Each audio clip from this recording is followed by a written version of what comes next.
குடிச்சிட்டு இருக்கிற ஆள் அவர். குடிச்சாலும் அவருக்கு என்ன வரும்? பாட்டே வரும். அப்படிப்பட்ட நல்ல மனுஷன். ஆனால் கடைசியாக ஒரு சிலர் அவரிடத்துல போய் கேட்டார்களாம், நீங்க எத்தனையோ பாடல் எழுதியிருக்கிறீங்க, ஒரு இரவா காவியம் ஒன்று எழுதுங்களே என்று சொல்லி அவரிடத்தில் கேட்ட பொழுது அவர் சொன்னாராம், அவர் இதை எழுதியிருக்கிறார், இயேசு காவியம் என்று ஒரு காவியத்தை எழுதியிருக்கிறார். அந்த இயேசு காவியத்தினுடைய முன்னுரையிலே அதை எண்ணுரை என்றவர் எழுதுகிறார். என்ன எழுதுகிறான்னு கேட்டீங்கன்னா, அநேகர் வந்து என்னிடத்தில் ஒரு இரவா காவியத்தை எழுத வேண்டும் என்று கேட்டுக்கொண்டார்கள். இந்த இயேசு காவியம்தான் அந்த இரவா காவியம் என்று சொன்னதோடு மட்டுமல்லாமல், இதை நான் எழுதுகிற நாட்கள் எல்லாம் என்ன செய்யவில்லை? குடிக்கவில்லை. ஒரு நாள் கூட குடிக்காம இருக்க முடியாத மனுஷன், குடிச்சாதான் பாட்டே வரும்ன்ற மனுஷன் ஒரு பெரிய காவியத்தை ஏற்ற வேண்டுமானால் என்ன செய்யணும்? இன்னும் கொஞ்சம் ஜாஸ்தி குடிக்கணும் இல்லையா? ஆனால் அவர் அதை செய்யவில்லை. காரணம் என்னவென்றால், அருமையான தேவனுடைய பிள்ளைகளே, ஒரு மது எப்படி ஒரு மனிதனை மயக்கி அவனுடைய வாழ்க்கையில் அவனுக்கு இன்பத்தை கொடுக்கிறதோ, தோற்றம் அளிக்கிறதோ, அது பொய்யான காரியம். பொய்யான காரியம் தேவனுடைய ஆவியினால் நிறைந்து என்று வேதம் சொல்லுகிறது. நீங்கள் மதுபான வெறி கொள்ளாமல் கர்த்தருடைய ஆவியினர், பரிசுத்த ஆவியினர் நிறைந்து. அப்படியானால் இதுக்கு சப்ஸ்டியூட்டா அல்லது அதை காட்டிலும் மேலாக, எப்படி ஒரு மனிதன் மதுவை அருந்தும் பொழுது அவனுக்குள்ளாக ஒரு சும்மா இருக்கிறவன் பார், நான் 4 பேரை பாடித்தன பார் அப்படி இப்படின்னா அவனுக்கே நிற்க முடியாது, அது வேற விஷயம். ஆனால் வாழ்க்கைக்குவார். ஆனால் தேவனுடைய ஆவியால் மனிதன் நிறைக்கப்படும் பொழுது ஆண்டவர் என்ன செய்கிறவனை பலவானாய் மாற்றுகிறார். வேதம் சொல், பலவீனன் தன்னை பலவான் என்று சொல்லுவானாக. கர்த்தருடைய வார்த்தை உள்ளே போகும் பொழுது, ஆவியான அந்த வார்த்தை நமக்குள்ளாய் அனுப்பும் பொழுது, அந்த வார்த்தை நமக்கு பலனை கொடுக்கிறதா இருக்கிறது. இயேசு கிறிஸ்து இந்த உலகத்திலே வந்து மனிதனுடைய பாவங்களுக்கு முதலாவது வருகையிலே வந்து அவர் மனிதனுடைய பாவங்களில் அவரை தூக்கி எடுக்கும்படியா விரும்பினார். அதற்காக தன்னை ஒப்புக் கொடுத்தார். மறுபடியும் அவர் வரப்போகிறார். மறுபடியும் அவர் வரும் பொழுது அருமையான தேவனுடைய பிள்ளைகளை அவர் பரிசுத்தவான்களை தூக்கி கொண்டு போவார். என்ன செய்ய மாட்டாரு? பாவிகளை ரட்சிக்கப்பட மறுபடியும் வரமாட்டாரு. பரிசுத்தவான்களை தூக்கி, எனக்குரியவர்களை என்று அவர் சொல்லுகிறதை பார்க்க, அவரை நேசிக்கிறவர்களை, அவருடைய காரியங்களை தங்களை ஈடுபடுத்துகிறவர்களை, அவர் செய்து கொடுத்த வாய்ப்புகளை பயன்படுத்தி பரிசுத்தமாய் தன்னுடைய வாழ்க்கையை நடத்துகிறவர்களை ஆண்டவர் தம்மோடு சேர்த்துக் கொள்ளும்படியாய் வருகிறார். நான் போகிறது உங்களுக்கு நலமாயிருக்கும், நான் போய் ஒரு ஸ்தலத்தை ஆயத்தம் பண்ணுகிறேன், போய் நான் திரும்ப வருவேன், வந்து உங்களால கூட்டிட்டு போகணும்னு சொல்லியிருக்கிறார். அதனால ஏற்கனவே வேதத்தில் எழுதப்பட்ட அத்தனை வசனங்கள் நிறைவேறிக் கொண்டு வருகிற வேளையிலேயே இயேசு சொன்ன இந்த வார்த்தை நிறைவேறும் என்று தேவனுடைய பிள்ளைகளை செய்கிறார்கள், விசுவாசித்துக் கொண்டிருக்கிறார்கள், நம்பிக்கொண்டிருக்கிறார்கள். இந்த நம்பிக்கை வீண் போகாது. கர்த்தர் அவர்களை நிச்சயமாக இந்த உலகத்தில் மீண்டும் இயேசு வருவார். வரும் பொழுது பரிசுத்தமாய் இருக்கிறது. பரிசுத்தமாய் நம்மளால இருக்க முடியாது. கண்ணதாசன் குடிக்காம இருக்க முடியாது. ஆனா அந்த 1 மாச காலம் வரைக்கும் அவன் குடிக்காமல் இருக்கும்படியாக அவனுக்கு கிருபை செய்தது ஆண்டவர். ஏனென்றால் கர்த்தரை விசுவாசித்தான். எழுதியிருக்கிற அந்த காரியங்களில் இருந்து நான் கற்றுக்க, நான் புரிந்து கொள்ள வேண்டிய காரணம் என்றால், யாருக்கு தெரியும், ஒரு இடம் ரட்சிக்கப்பட்டிருக்கலாம். ஒரு விஷயம் தெரியுமா? அந்த காவியம் it was published post அவருடைய இறப்புக்கு பின்பாடு அது இங்கே வெளியிடப்பட்டது. ஒரு வீடு ரொம்ப வெளியிடப்படவில்லை. அப்படியானால் அதுக்கு பிற்பாடு அவர் பாவம் செய்யும்படியான வாய்ப்பு அவருக்கு இல்லை.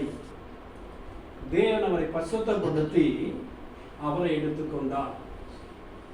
சொன்னாங்க, அம்மாவுடைய மரணத்தை ஆண்டவர் செய்த அழகாய் தேவன் செய்து முடித்தார். கர்த்தருடைய பரிசுத்தருடைய மரணம் அவருடைய பார்வையில் எப்படி இருக்குன்னா அருமையா இருக்கிறது. அதனால செத்து போறதுக்கு யாரும் என்ன செய்ய வேண்டாம், பயப்பட வேண்டாம். இந்த அநேக நேரங்களில் நம்ம எப்ப செத்து போவோம் நமக்கு தெரியாம இருக்கு. நல்லது.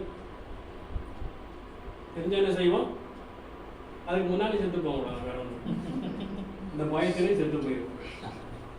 சொல்லி பாருங்கன்னா ஒரு ஆள் இன்னும் 24 மணி நேரம் அவங்க டைம் சொல்லி பாருங்கன்னா 24 நிமிஷத்துல போயிடுவான். அப்படியானால் இந்த பயம், ஆனால் ஆண்டவர் செய்கிறான், என் வார்த்தைகளை ஏற்றுக்கொள்கிறவன் அவனுக்குள்ளே ஜீவன் தண்ணீருள்ள ஊற்றுகள் பொங்கி வரும் என்று சொல்லுகிறார். நானே வழியும் சத்தியமும் ஜீவனுமாயிருக்கிறேன்.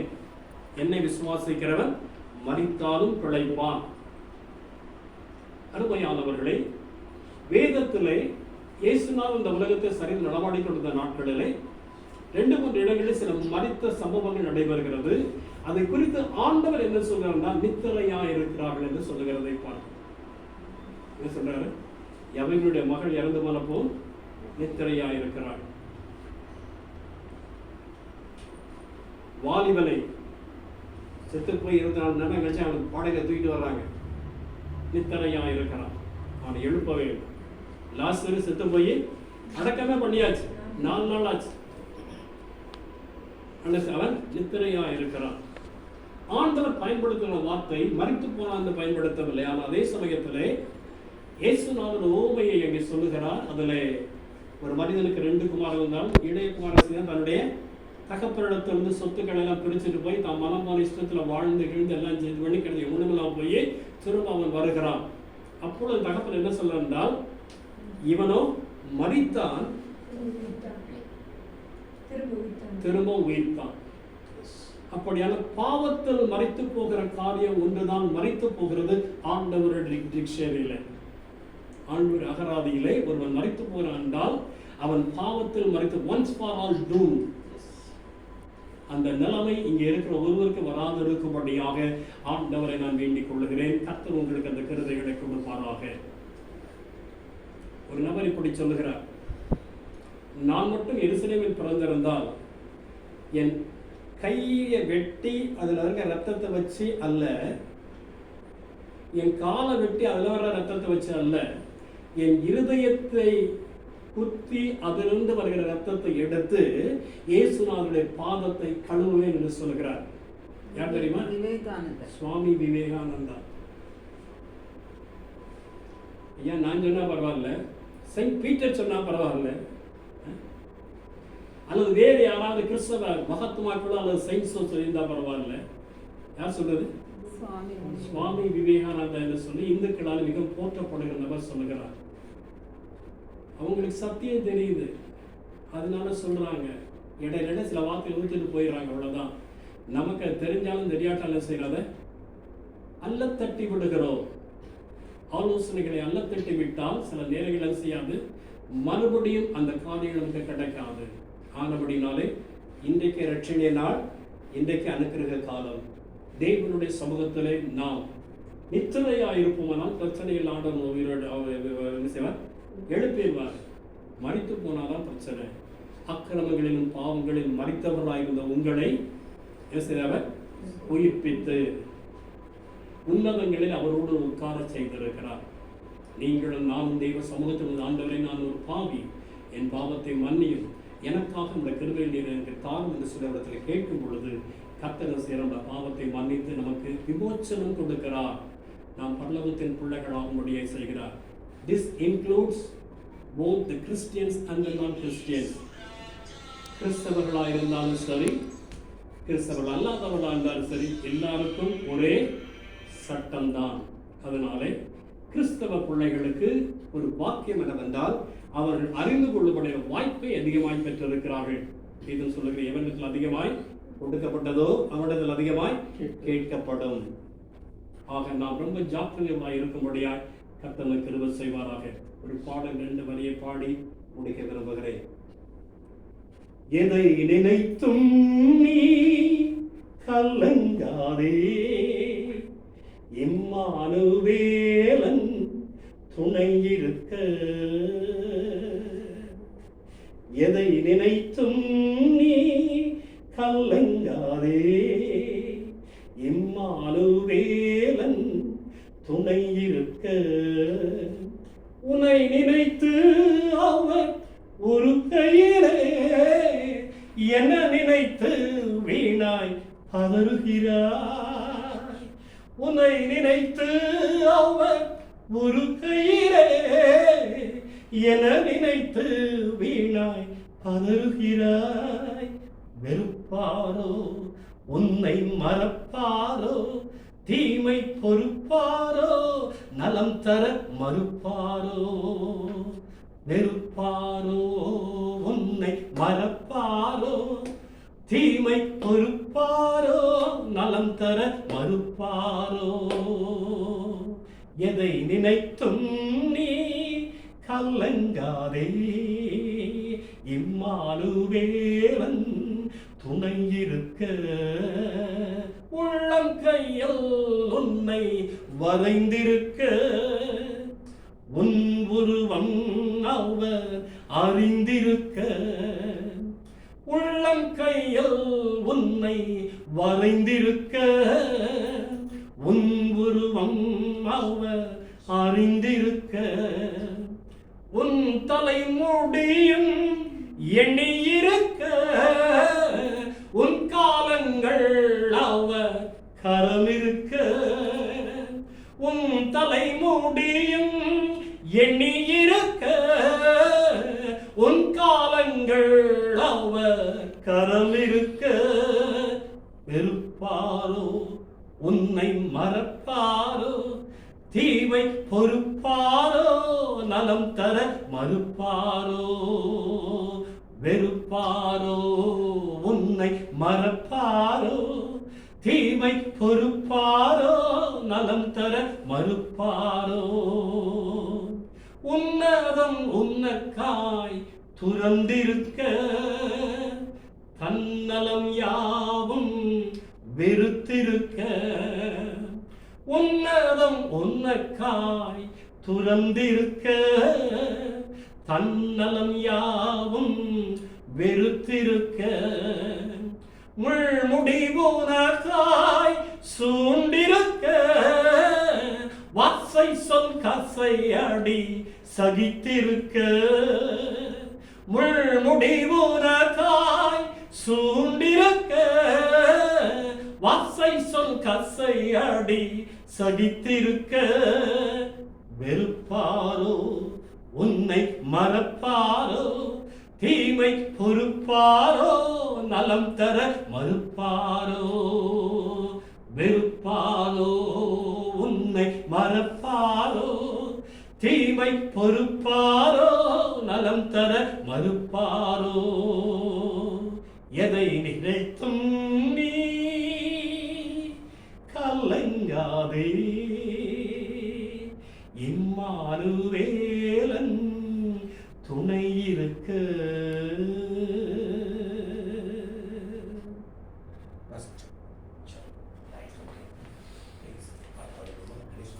கடைசி போட்டு போடவும்.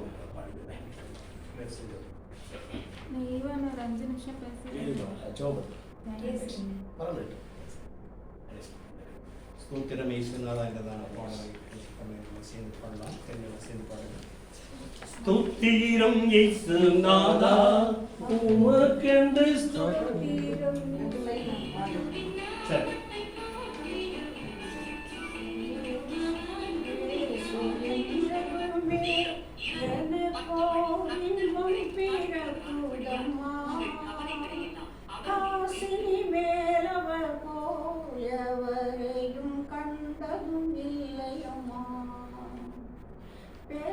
தொடங்கினாலோ பேச்செல்லாம் பேரின்பம் சொட்டுதம்மா.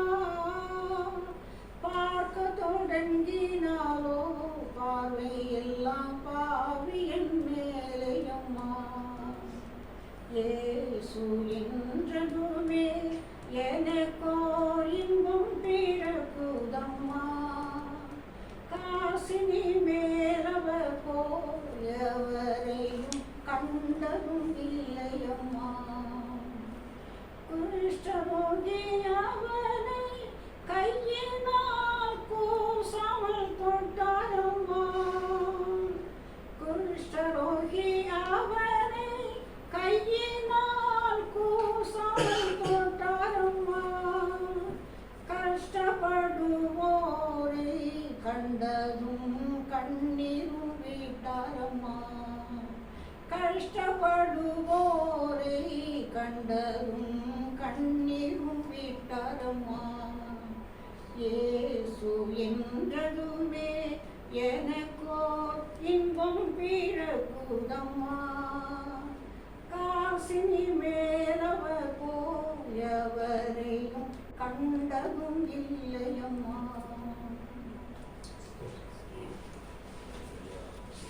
இந்த நான்காவது பாடலை நாம் எல்லாம் சேர்ந்து பாடலாம். ஸ்தோத்திரம் இயேசுநாதா, உமக்கென்றும் ஸ்தோத்திரம் இயேசுநாதா. ஸ்தோத்திரம் இயேசுநாதா, உமக்கென்றும் ஸ்தோத்திரம் இயேசுநாதா. ஸ்தோத்திரம் செய்கிறோம் நின்னடியார் திரும் நாமத்தில் ஆதரவில். ஸ்தோத்திரம் செய்கிறோம் நின்னடியார் திரும் நாமத்தில் ஆதரவில். வானதூதர் சேனைகள் மனோகர கீதங்களால் எப்போதும். வானதூதர் சேனைகள் மனோகர கீதங்களால் எப்போதும். ஓய்வின்றி பாடி துதிக்க மாபெரும் மன்னவனே உமக்கு. ஓய்வின்றி பாடி துதிக்க மாபெரும் மன்னவனே உமக்கு. இத்தனை மகத்துவமுள்ள பதவியின் விருதும் எங்களுக்கு. இத்தனை மகத்துவமுள்ள பதவியின் விருதும் எங்களுக்கு. எத்தனை மாதயவு என் கிருபை, எத்தனை ஆச்சரியம். எத்தனை மாதயவு என் கிருபை, எத்தனை ஆச்சரியம். இன்றை தினமதிலும் ஒருமித்து கூடவும் நாமத்தினார். இன்றை தினமதிலும் ஒருமித்து கூடவும் நாமத்தினார். தந்தரின் கிருபைக்காக உமக்கென்றும் ஸ்தோத்திரம் ஸ்தோத்திரமே. தந்தரின் கிருபைக்காக உமக்கென்றும் ஸ்தோத்திரம் ஸ்தோத்திரமே. ஆமென். அல்லேலூயா. கர்த்தருடைய நாமம் மகிமைப்படுவதாக. அங்கிளுக்காக பர்சிஸ்க்காக நான் கர்த்தரை அதிகமாக ஸ்தோத்திரிக்கிறேன். 22 வருஷம் ஆகியும் கர்த்தர் உங்களை சுகத்தோடு பலத்தோடு வச்சிருக்கிறாரு.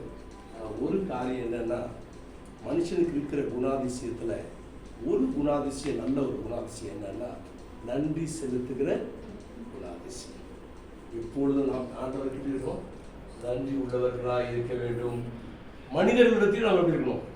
நன்றி உள்ளவர்களாக இருக்கணும். நன்றி உணர்வு என்பது எப்போதும் நமக்கு அந்த குணாதிசயம் நமக்கு தேவை. கர்த்தர் அதை பார்க்கிறார் நிச்சயமாக. அது மாத்திரம் இல்லை, வேதத்தில் ஒரு காரியத்தை நான் சொல்லுவேன், ஒரே ஒரு காரியம் சொல்லி ஜெபிச்சிடுறேன். தாவீது ரொம்ப அழகா, தாவீதில் 116 சங்கீதத்தை நீங்கள் வாசிக்கும் பொழுது அது தாவீது எழுதப்பட்டதாக போடவில்லை, ஒருவேளை தாவீது எழுதியிருக்கலாம். ரொம்ப அழகா சொன்னாங்க, கர்த்தர் எனக்கு செய்த உபகாரத்துக்கு எண்ணத்தை செலுத்துவேன். எனக்கு செலுத்தணுமா? ரட்சிப்பின் பாத்திரத்தை எடுத்துக்கொண்டு அவருடைய நாமத்தை தொழுது கொள்வேன். இன்றைக்கு ஆண்டவர் நம்மிடத்தில் எதிர்பார்க்கிற ஒன்று நன்றிக்கு. என்ன எதிர்பார்க்கிறது தெரியுமா? நம்ம என்ன செய்யணும்? ஆண்டவர் என்ன செய்யணும்? ஆராதிக்கணும். ஆண்டவரே என்ன பண்ணோம்? தொழுது கொள்வேன். ஒரு மனுஷன் இந்த உலகத்துல நம்ம கேட்டா, பாரு எதுக்குப்பா இருக்கிற அப்படின்னு கேட்டால் தான் நோக்கம் இருக்குதான்னு கேட்டான்னு சொல்லுவாங்க. சொல்லணும், எல்லாரும் நோக்கம், எல்லாரும் மேலேயும் ஒரு நோக்கம் வச்சுருக்காரு ஆண்டவர். என்னம்மா சொல்லுமா, இருக்கா இல்லையாம்மா? என்னம்மா நோக்கம் வச்சுருக்கேன் சொல்லுமா? ஏதோ உழைக்கிறேன், சாப்பிட்றேன், அவ்வளோதான், நாள் வந்தால் மேலே போயிடுறேன், இப்படி தான் எல்லாரும் சொல்கிறது இல்லை. அப்படி கர்த்தர் ஒவ்வொருத்தருடைய வாழ்க்கையிலும் ஒரு நோக்கத்தை ஆண்டவர் வச்சுருக்காரு. அது ஒரு நல்ல நோக்கத்தை வச்சுருக்காரு. சரி, ஆனால் ஆண்டு நம்மிடத்தில் எதிர்பார்க்கிற ஒன்று என்ன அப்படின்னா, நம்ம என்ன செய்யணும்? ஆண்டவரை, மனுஷனுக்கும் மிருகத்துக்கும் என்ன இருக்குது? வித்தியாசம் இருக்கா இல்லையா? மிருகம் என்ன செய்யும்? ஒன்றும் தெரியாது இல்லை, சாப்பிடும் போகும், அவ்வளோதான், அது போயிட்டே இருக்கும், அவ்வளோதான். ஆதி நாட்களில் காஸ்பிள் சொல்லும் பொழுது வெள்ளக்காரங்க இந்த கேரளா பக்கம் போய் காஸ்பிள் சொன்னாங்க. அங்கே ஒரு சர்ச்சில் நான் பார்த்தேன். அந்த சர்ச்சில் ஒரு கல்வெட்டு எழுதி என்ன எழுதின்னு பார்த்தா, சரியா leave like animals die like dogs. Leave like animal die like dogs. நீங்கள் என்ன தொடுக்கலாம் அசந்து சொன்னா என்னடா கேரளா ட்ரிவாண்ட்ரத்தில் போய் மிஷினில் கூட்டிகிட்டு வந்தாங்க. என்னடா நாங்கள் மிருகங்களை போல வாழ்ந்து நாய்களை போல மடிக்கிறோம். எனக்கு ஒன்றுமே தெரியாது. அப்போ அவங்க வந்து சுவிசேஷம் சொன்ன பிறகு தான் அந்த இடத்துல எனக்கு ஸ்கூல் வந்துச்சு, ஹாஸ்பிட்டல் வந்துச்சு. மனுஷனுக்கு எல்லா கண்களையும் கத்தர் திறந்துச்சு. அதனால் இயேசுவை தெரிஞ்சுக்கிட்டா நம்முடைய கண்கள் திறக்கப்படும். அதுதான் அப்போது தமிழில் ஒரு ரொம்ப அழகாக நிறைய காரியங்கள் சொன்னாங்க. அவங்க சொன்ன காரியத்தை ஒரு பெரிய கன்வென்ஷன் வச்சுருக்கோம். ஸ்டஃப் ரொம்ப அதிகமான கருத்தை அவருக்கு நல்ல ஞானத்தை கொடுத்துருக்காரு. நான் ஒரு காரியத்தை அடிக்கடி சொல்றேன். படைத்தான் படைப்பெல்லாம் இறைவன் மனுவுக்காக, மனுவை படைத்தான் தன்னை வணங்க. புரியுதாமா? அர்த்தம் புரியுதாமா? உலகத்தில் படைச்சதெல்லாம் யாருக்காகுமா? யாருக்காக படைச்சார் ஆண்டவர்? பைபிள் தான் சொல்லுது. உலகத்தில் படைச்ச படைப்பெல்லாம் உங்களுக்காக, எனக்காக, மனுஷனுக்காக. ஆனால் மனுஷன் எதுக்கு படைச்சாராம்? மனுஷன் என்ன செய்யணுமா? கடவுளை வணங்கணும். அதனால நம்ம எல்லாரும் கடவுளை வணங்கணும்.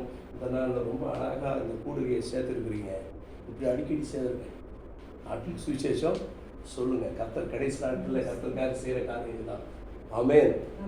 ஆமாம், இயேசு நல்லவர். ஸோ பரலோக பிதாவே நாங்கள் துதிக்கிறோம், ஸ்தோத்திரிக்கிறோம். இந்த நல்ல நாளுக்காக நன்றி செலுத்துகிறோம். நல்ல சாட்சிகளை கேட்டோம் ஆண்டவரே, நல்ல செய்தியை கேட்டோம். உங்களுடைய பிள்ளைகளாக எங்களை ஒரு நோக்கத்தோடு இங்கே சேர்த்திருக்கிறீர். இந்த கடைசி நாட்களில் வியாதியின் பயங்கள் ஆண்டவரே, தேசத்தினுடைய பொருளாதாரத்தினுடைய நிலைமைகள், இதையெல்லாம் யோசிக்கும் பொழுது எல்லா பயங்களிலிருந்து எங்களை நீக்கி விடுவிக்கிற தேவன், எங்களை போஷிக்கிற தேவன், எங்களை காப்பாற்றுகிற தேவன், சகல வியாதிகள் மேல் அதிகாரம் உள்ள தேவன், எங்களை சுகமாக்குகிற தேவன். ஆண்டவரே, இந்த ராத்திரி வேளையில் நீ ஒருவர் இருக்கிறீர் என்பதை நாங்கள் ஆண்டவரே உறுதியாக சொல்லுகிறோம். எங்கள் வாழ்க்கையில் அதை அனுபவிக்கிறோம். இந்த நாளிலே கேட்ட எல்லா வார்த்தைகளுக்கு நன்றி சாமி. தொடர்ந்து உங்களுடைய பிள்ளைகளாக எங்களை நீர் ஆண்டவரே பராமரித்துக் கொள்ளும், எங்களை வழி நடத்தும், எங்களை ரட்சியும். உம்முடைய பிரசன்னம் எங்களோடு கூட இருப்பதாக விசேஷமாக வந்த அந்த பிள்ளைகளோடு கூட, அந்த தாயோடு, அந்த 2 பிள்ளைகளோடு உங்களுடைய கரத்திற்கு முடியாது செவிக்கிறோம். அதனை செய்தி கொடுத்த போதகர் அம்மாவுக்காக ஆண்டவரே, அங்கிளுக்காக, பர்சிஸ்க்காக, ஜாஷ்வாக்காக, பிள்ளைகளுக்காக ஆண்டவரே, தங்கமேரிக்காக ஜெபிக்கிறோம். அருமையான ஆன்டிக்காக ஜெபிக்கிறோம். இன்னும் ஊரில் இருக்கிற டிம்முக்காக, ஆண்டவரே ஹேனாவுக்காக, எல்லா பிள்ளைகளுக்காக ஜெபிக்கிறோம் சாமி. ஒவ்வொரு பிள்ளைகளையும் ஆண்டவரே, ஒவ்வொரு உறவுகளையும் எல்லாம் நினைக்கிறோம் சாமி. கர்த்தர் சமாதானத்தின் தேவன் எல்லாரும் நடத்த முடியாது ஜெபிக்கிறோம். தேவ கரத்தில் ஒப்பு கொடுக்கிறோம். ஆண்டவரே, பெரிய காரியங்களை செய்யும் நாமத்தை மையப்படுத்தும் இயேசுவின் மூலம் கேட்டுக்கொள்கிறோம் நல்ல பிதாவே. ஆமென். ஆமென். என் ஆத்துமாவே கர்த்தரை ஸ்தோத்திரி, முழு உள்ளமே அவரை ஸ்தோத்திரி. என் ஆத்துமாவே கர்த்தரை ஸ்தோத்திரி, அவர் செய்த சகல உபகாரங்களையும் மறவாதே. ஆமென். நம்முடைய கர்த்தராகிய இயேசு கிறிஸ்துவின் கிருபையும் பிதாவாகிய தேவனுடைய அன்பும் பரிசுத்த ஆவியானவருடைய அந்நிய ஐக்கியமும் சந்தோஷமும் சமாதானமும் வல்லமையும் வழி நடத்துதலும் நம்ம நகரோடு தூண்டப்பட வரைக்கும் பரியந்தம் காணப்படுவதாக. ஆமென். ஆமென். ஹல்லேலூயா. ஹல்லேலூயா. ஹல்லேலூயா. ஆண்டவருக்கு ஸ்தோத்திரம் உண்டாகட்டும். இந்த எல்லாருக்கும் நன்றி தெரிவிக்கிறோம். கர்த்தருடைய ஆசீர்வதிப்பாராக.